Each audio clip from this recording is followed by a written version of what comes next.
Қайырлы күн! Сіздерге алдағы уақытта өтетін ұлттық бірыңғай тестілеуге қатысу үшін онлайн түрде қалай тіркелу керек екенін түсіндірейін.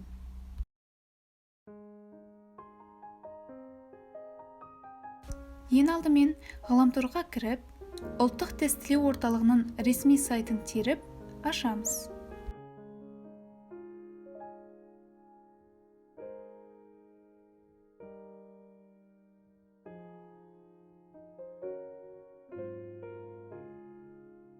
Тіркелу деген бетке кіреміз.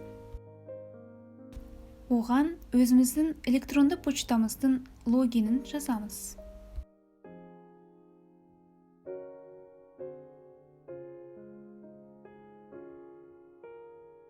Содан кейін тіркеу деген тетікшені басамыз.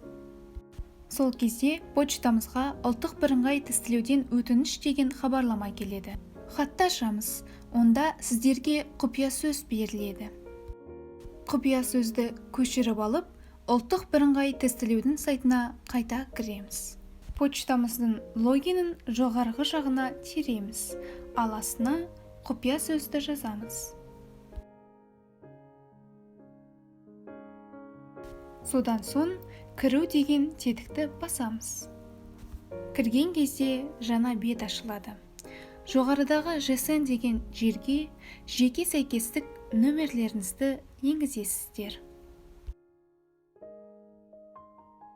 GSM-нің жоғарғы жағына өтініш берушінің санатын көрсетеміз.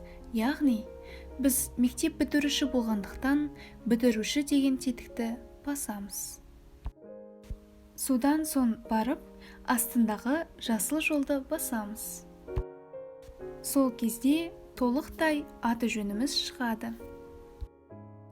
Ретпен келесі мәліметтерді толтырамыз. Бірінші, ұялы телефонымыздың нөмірін жазамыз. Одан кейін email почтамыздың логинін жазамыз. Азаматтықты таңдаймыз, мысалы Қазақстан. Ұлтымызды белгілейміз. Жынысымызды белгілейміз. Облысы деген жерге Алматы қаласы. Аудана деген жерге Бостандық деп жазамыз.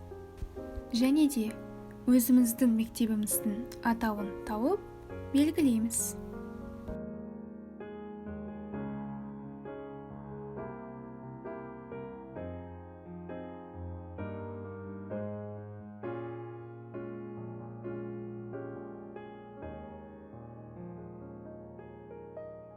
Табылмай жатқан жағдайда іздеу деген тетікке басып, өзіміздің мектебіміздің атауын жазамыз. Келесі кезекте қай қаланың жоғарғы оқу орнында тапсырғыңыз келетіндігін таңдайсыз. Мысалы, Алматы қаласындағы Әл-Фараби атындағы Қазақ ұлттық университетін таңдаймыз.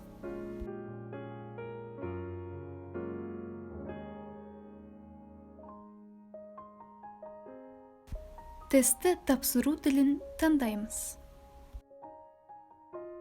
Егер де ағылшын тілінен халықаралық сертификатыңыз болса, міндетті түрде көрсетіңіз. Болмаса, жоқ деп белгілеңіз.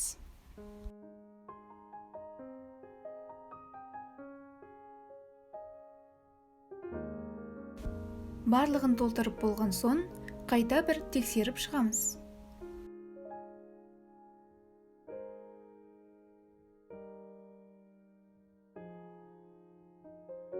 Алдын ала өтініш жіберу деген жолды басамыз. Сол кезде төлем жасау жайлы мәлімет шығады. Осылардың ішінен біреуін таңдаймыз. Каспи арқылы төлеу үшін Каспи деген тетікшені басамыз. Берілген нұсқаулықты мұқият оқимыз. Сформировать заказ деген тетікті басамыз. Басқанда заказ нөмірі шығады. Оны скопировать етіп аламыз. Келесі кезекте Каспи қосымшасына кіреміз.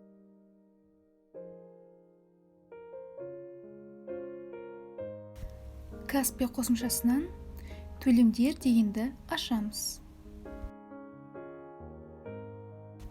Одан кейін білім беруді басамыз. Ұлттық бірыңғай тестілеуді белгілеу үшін іздейміз.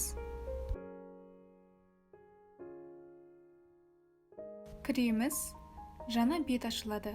Оған заказ нөмірін жазамыз. Одан кейін төлем жасаймыз.